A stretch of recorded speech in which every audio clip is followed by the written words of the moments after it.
आप बताएं, जब से इमरान खान वजीर आजम बने कोई ड्रोन अटैक हुआ है? नहीं हुआ।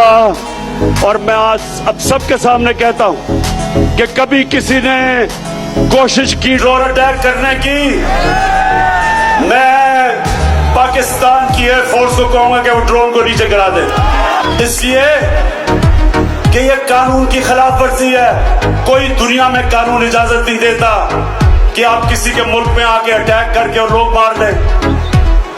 अंग्रेजी में कहते हैं जज, ज्यूरी, एग्जीक्यूशनर। ये किसी कानून के अंदर नहीं है, ये जंगल के कानून के अंदर है।